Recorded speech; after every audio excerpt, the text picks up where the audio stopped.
Ito po mga suki, mag-chit soil tayo ng sasakyan na Nissan Urban. Ganito po ang tamang pagsalang o paglagay ng langis para hindi po masayang ang langis. Kung minsan pag mali po ang pagsalang natin ng langis mga suki is matatapon po ang langis. Kaya ituturo ko po sa inyo mga suki kung paano magsalang ng tama ng langis. Okay po, tingnan nyo po.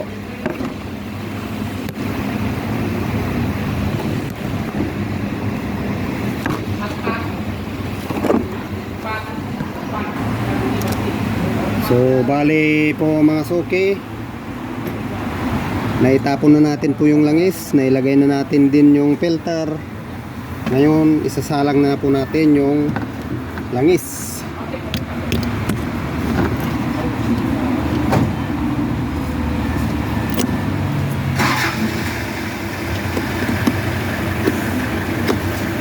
Pag nagkarga po tayo ng langis mga suki, yung position po ng galon ganito po mga suki, nakatumba po na ganito ang galon mga suki. O magandang pagsalang mga suki. Hindi pwede pong patayo ang galon mga suki tulad nito. Ipinatayo mo ng ganito mga suki is may hangin sa loob. Iba yung tulak ng langis.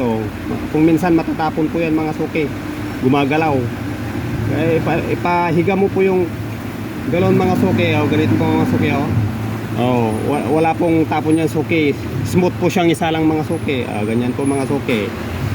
Ganito po ang tamang pagsalang ng langis mga suki. Ganito suki. Okay, nakahiga po yung galon. Nakikita niyo po mga suki.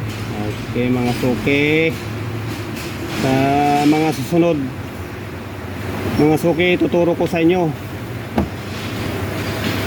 ang paano magpalit din ng gear oil sa susunod na paggawa natin ng mga video mga suki. Bye bye mga suki.